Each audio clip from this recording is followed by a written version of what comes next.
I was worried if my mom talked about leaving money because they don't have a big house. Surprise. I didn't think she'd give Monica a gift before leaving.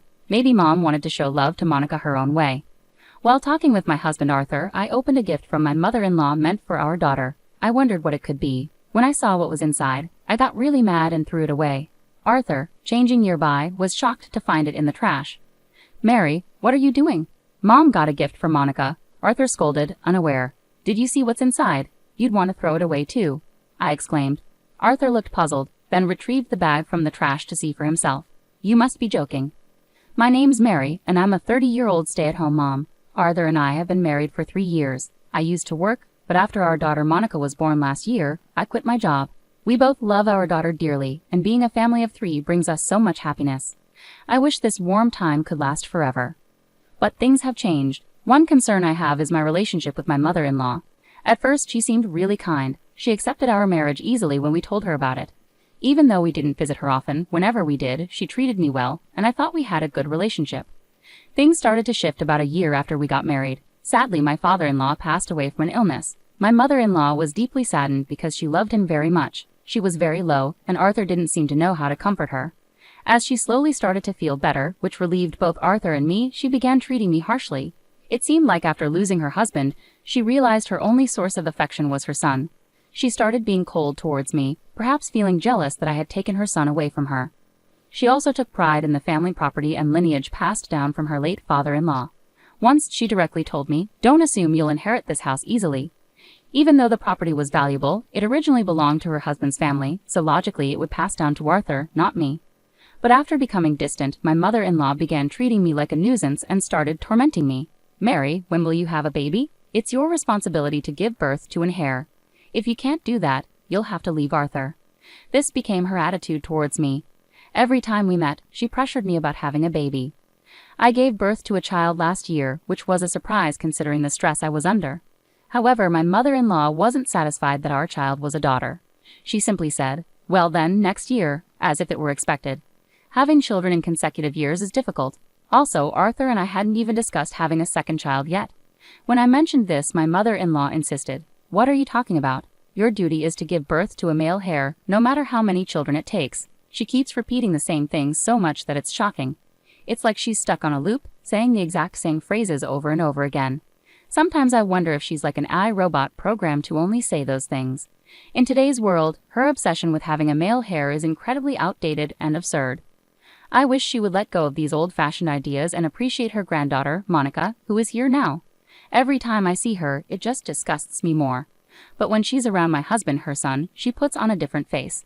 She acts like she's understanding and kind towards me. The contrast between how she acts when it's just the two of us and when my husband is there is so stark. It's like she's 2 different people. I almost want to take pictures and compare them. No matter how well she hides it from my husband, her awful treatment of me, her daughter-in-law, raises serious doubts about her as a person. Doesn't she think about the possibility of me telling my husband about how she really behaves? Or does she believe she can keep fooling him forever? Throughout my pregnancy, she relentlessly harassed me, causing a lot of distress. Whenever my husband wasn't around, she would approach me and say things like, "You understand, right? If it's not a boy, I won't forgive you. If it's a girl, you should consider abortion." Hearing those words made me seriously question her humanity. When I objected, saying it was going too far, she responded, "A girl will just get married and leave. It would be a waste of money and time." I remember thinking to myself, this woman is beyond hope. For me, the gender of the baby didn't matter. All I wanted was a healthy child whom I could love unconditionally. My mother-in-law's words caused me a lot of stress. Each time she made these hurtful comments, I would respond vaguely, just trying to endure until the baby was born. When my mother-in-law found out the baby was a girl, her reaction was as awful as I had anticipated. It was then that her true, unpleasant nature, usually hidden from my husband, became evident. "Why did you have a girl? I've told you countless times to have a boy." That was the first thing my mother-in-law said when she visited the hospital and saw her granddaughter. My husband, completely unaware, seemed bewildered by her comment. My mother-in-law often visited our apartment when my husband wasn't around.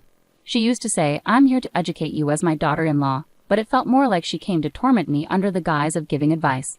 Her so-called guidance was filled with sarcastic remarks. She'd say things like, "You really can't cook, can you? Aren't you embarrassed to make such awful food? Poor Arthur, maybe that's why you couldn't have a boy."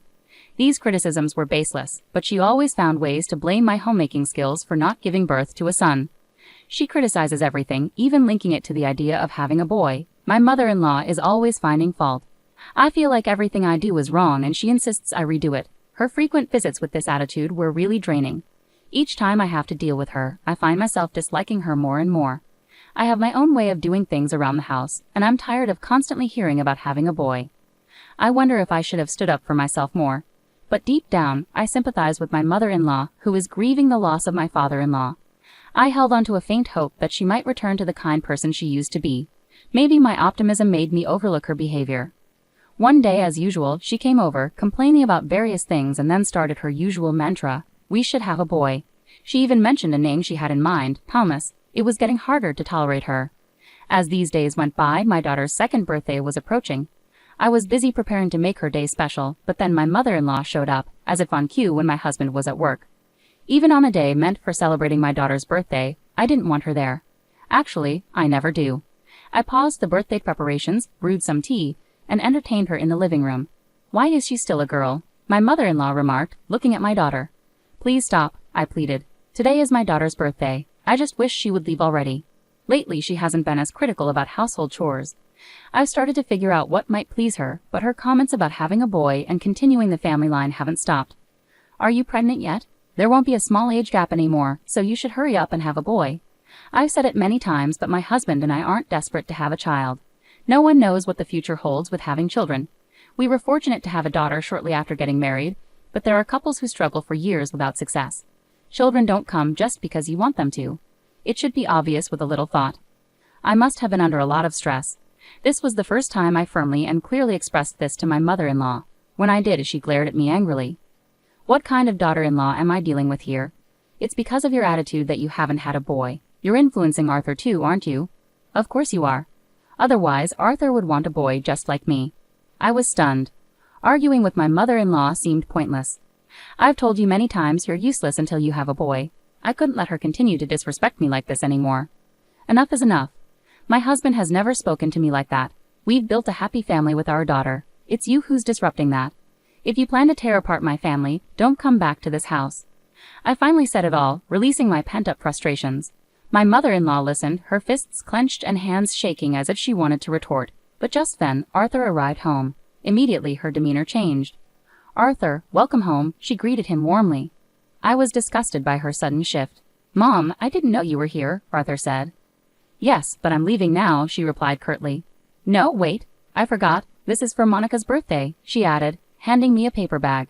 Huh, was all she said before leaving with a smile. Arthur and I were left bewildered. Was Mom all right? He asked. We were on the verge of a fight, but then you came back. I've been venting about my mother-in-law to Arthur for a while now. At his request, I recorded and played back our conversations. His reaction was, "This is terrible." Later he said to me, "If Mom does something outrageous again, let me know."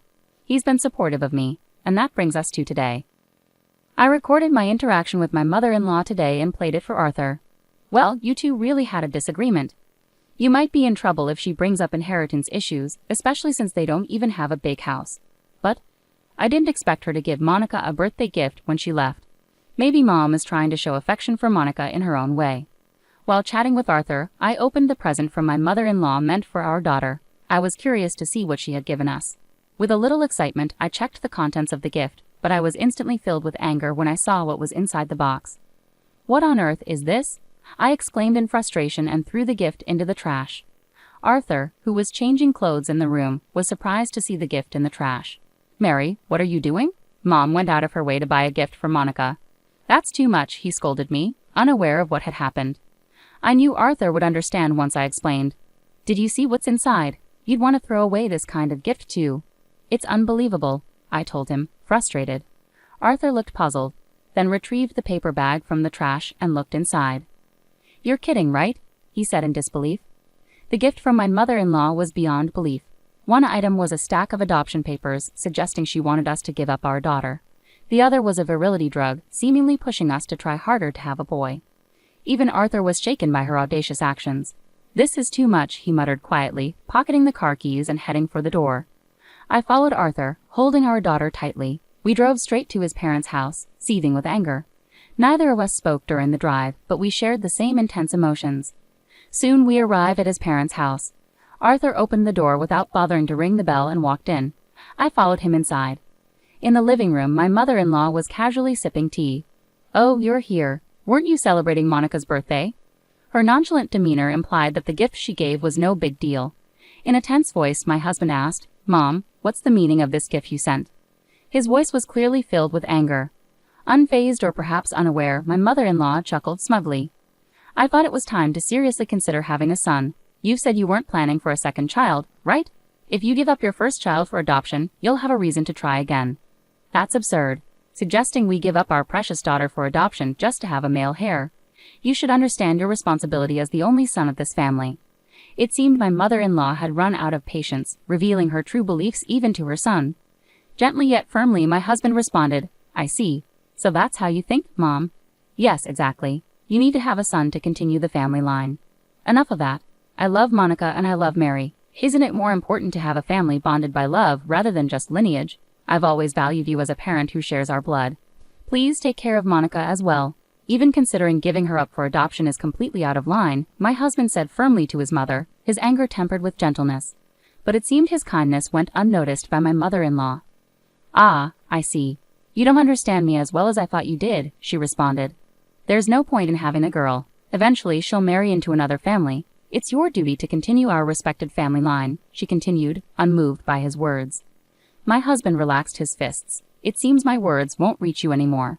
If this house and lineage mean so much to you, then why don't you take care of them all by yourself? I won't stand in your way." My mother-in-law tilted her head in confusion.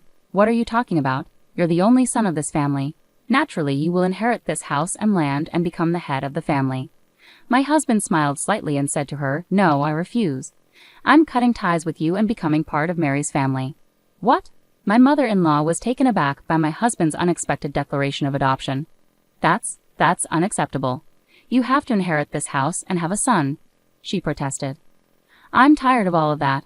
I can't forgive you anymore. You've crossed a line. You've gone too far," he replied firmly. "Reflect on your actions alone." "Arthur, wait." My mother-in-law bowed her head and tried to cling to my husband's leg. He gently shook off her hand, and we left her house together. Later, we explained everything to my parents, and my husband officially became an adopted son of my family. From that point on, my mother-in-law was no longer a part of our lives. According to what my husband heard through a relative, my mother-in-law was bedridden due to the shock of being abandoned by her only son. Despite this, I feel no pity or sympathy for her. She brought so much turmoil into our lives with her selfish actions. Afterward, my husband, our daughter, and I moved into a newly purchased home. Part of the reason was to avoid any further intrusion from my mother-in-law, but also because it felt like the right time for us to have our own place. Now the three of us live happily together in our beautiful new home. I'm grateful that my husband prioritized our family. Whatever challenges the future may bring, I know we'll face them together and continue to enjoy our daily lives.